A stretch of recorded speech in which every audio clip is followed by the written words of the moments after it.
There is a whole heap of news today we've got to cover. We've got to talk about Scout and their direct sales model pioneered by Tesla, at least in the US, copied by Rivian and Lucid to some success. Others are trying to do it, and it turns out it's real hard. We're going to be talking about Honda and their new radical departure from the old EVs into the new EVs. We're going to be talking about how big is too big when it comes to an EV. And yes, we're going to talk Subaru and Toyota, but all of this is irrelevant unless you remember that I've got Randy Kirk joining me to help my brain absorb it a little better. I'm Brian. Welcome to Futuraza. Well, yes. Am I the king of the intros or what? You are. I mean, how much better could it be than that? I need to up my game now. You do, especially using Zoom to record all the videos so that we appear in a very cinematic letterbox sort of way. You got to get past that, my friend. It is high time to, No, the high time that was years ago. High time. We're past high time. Well, it's legal now. People say, I went to Amsterdam to visit a friend, and people said, "Oh, I bet you're here for that." And I was like, no, that's kind of legal everywhere. Certainly where I live. Not everywhere, but everywhere that isn't square, man. Scout warns VW dealers fighting direct sales that it's not playing around. EV brand says it won't tolerate threats or intimidation as VW dealers try to block its plans to sell trucks directly to consumers. Who knew that car dealerships are kind of malicious and evil? Certainly not I, for I was born yesterday in the afternoon. But if I'd been born before that, I would already know that car dealers are notorious. Thoughts, Randy? They are notorious, and they're big enough that they actually control city councils and county government. They're commonly some of the most important lobbyists in local and regional government, and so they've been able to maintain this dealership monopoly thing. Some states, Tesla still can't sell at all. So they've had to have workarounds like selling them on Indian reservations, which are sovereign nations. Yeah. Yeah. And these, it's worse than that they've got politicians on the dole or that they've got lobbyists. In state legislatures, there are a lot of these dealers themselves. They are actually the lawmakers in the states and saying, look, we have to protect consumers by keeping this horrible model. And, they get enough votes. There you go. In Washington state, Tesla is the only direct sale company that's allowed to give test drives because they were grandfathered in. Rivian can show you the car, but you can't drive it. They can't tell you how to purchase it. It's insane and very anti-competitive because these dealers know that without the high pressure sales, their cars ain't going nowhere. Plus, they've got that awesome rust proofing that you really need to benefit from. That's a huge benefit. Hey, don't know if you know this one, but Honda 0 Series EVs keep Apple CarPlay, but everything else is a radical reset. Now, why do you think it would be? First of all, look at these concepts and you tell me, are they going to make these? Is this ever going to be built? No, they're not going to make them. And quite frankly, I have looked at how many hundreds and thousands of concept cars over the years. This one wasn't one of those that I went, "Oh, I hope they make it just like that." It didn't even grab me. It was like, okay. No, this looks like a Pinewood Derby car. That's what it looks like. That's what it is. Yeah, it's yeah. Yes. Did you know that you can purchase on eBay pre-built winning cars? Retired woodworkers and engineers will build these cars to perfection and sell them to you so you can do no work at all and still win. I see. How do you feel about that? Not good. Not good. Yeah, that happened to me all the time in grade school, on those projects that were done by the parents. I remember that so well. Yeah. And for that matter, there are people who do the same thing with video games where they'll pay them to level up their characters and play for them. It's weird. But people seem to have very different opinions about that. It's weird. So this is neat. The reason that the Honda Zero Series is keeping CarPlay and everything else is a radical reset is because they don't build their cars. GM builds their cars. So, and by Okay. the way, it's nice that they call it the Zero Series because that's how many they're going to sell. Well, It's just truth in advertising at that and you point. suppose that they mentioned the Apple AirPlay because that's the only thing that anybody ever asks about at dealerships for Tesla is how come you don't have AirPlay? Yeah. Yeah. CarPlay is there's two drawbacks I can see. And the second one is a lack of bird's eye camera. I know a number of people want that. I feel like I prefer having it, but I've seen other manufacturers where when implemented, it doesn't work well enough to actually. I saw a video of someone showing the screen of their Rivian, and you can see they've got about 4 inches left on the front corner. They hop out and go around. No, bumper's crunched. So it is. Well, I did ask one of the reps at a Tesla dealership, and he said the only thing they ever ask is CarPlay. How come it doesn't have CarPlay? Hmm.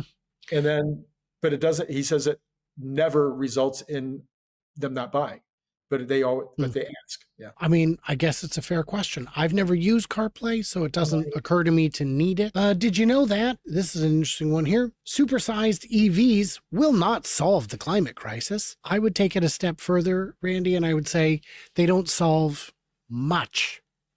If you were to plug in your Cadillac Escalade with a 217 kilowatt hour pack and try to charge it on a level 1 charger with just a wall socket, how long would it take? To charge it up? Yeah, from almost empty to full. Days?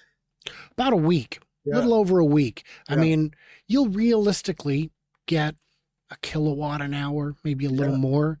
Yeah. And there's 160, 8 hours in a week, 60, something like that. So it's not good.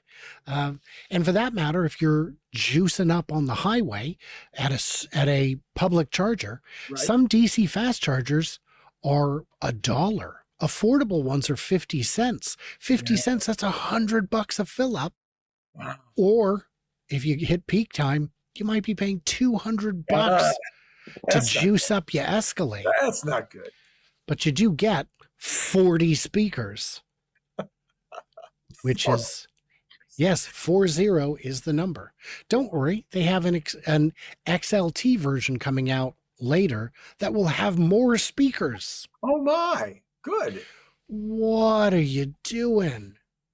Wow, is this what leadership looks like? Because it doesn't feel like it. Fortunately, it's lighter than an armored personnel carrier.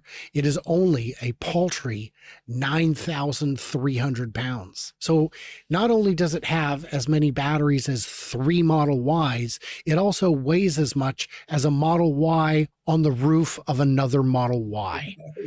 So not ideal. Oh my goodness. Any thoughts on these oversized batteried vehicles? Yeah. So I don't think that General Motors gives one whit whether they save the planet or whether they make anything sustainable. I think that they're trying to figure out how to fit in, how to find some niches that Tesla's not in that they can possibly exploit. And so far, they've done a absolutely horrible job. Yeah. Yeah. It is putting a ginormous battery in rather than focusing on efficiency is a brute force solution, but it is a solution. So worth considering. Final story we need to get here. And actually, before I mention that, I should mention that at the end of March, I'm going to be at the Chattanooga Charge. Tickets on sale now. Get them while they last. It's going to be a whole heap of fun. We've got guest speakers. We've got vendors coming out. It's going to be exciting. Join us, won't you? And if the question is Randy, then the answer is you won't, because a lot of people don't know this. Randy is wanted in 7 states, and Tennessee is one of them. Yeah. Yes, they want me to come and speak, but I told them I charge. Oh, it's a trap. I charge. Oh yeah, you charge. I'd be delighted to get paid to do this, but I speak at my own expense.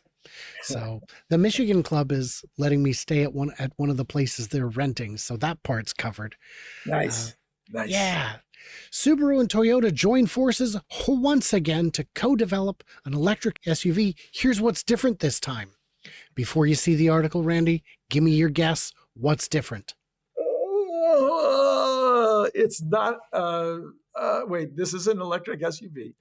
Yeah. Yeah, it's two-tone.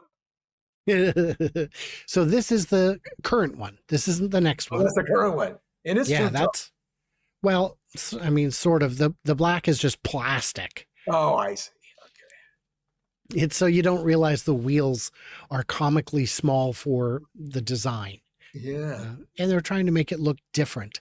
And you can be different a bunch of ways. You could walk around with pants on your head, but I think there's better ways to do it. And this is not It's- better. Yeah. it's In a new bold one. move for the highly competitive auto industry, Subaru has teamed up with Toyota for the second time to develop an all electric SUV to add to their global EV lineup. So what's different this time?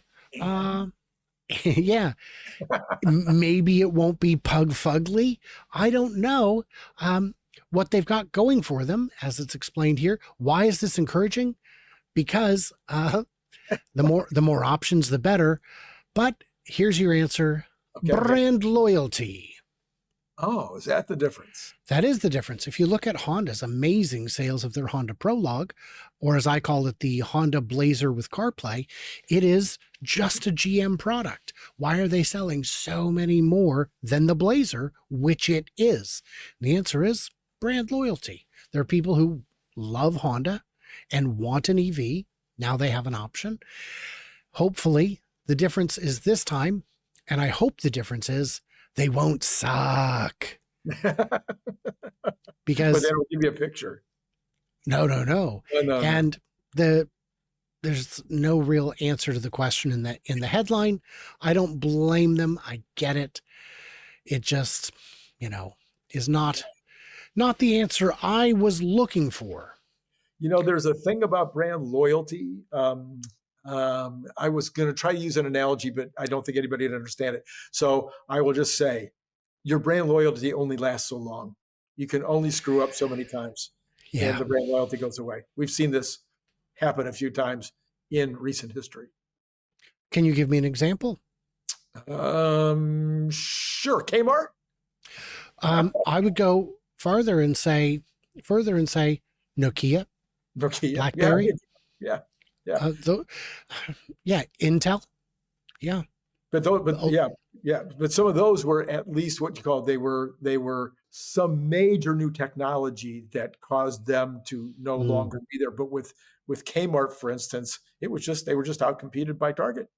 They were just put away. Yeah. Terrible death spiral they endured. Guys, what did we miss? What do we miss on our channel? Leave it in them comments below. I appreciate the comments. Head on over to Randy Kirk's channel, see what he's up to. He has some fantastic guests on there. It's me. I'm the guest. And everybody else, like, subscribe, do what you do. Stay tuned, stay juicy, subscribe. In the name of all that's holy, please subscribe. It's the only way I'm growing the channel. And I cannot wait to hear from you, clever robots, on the flippity flop.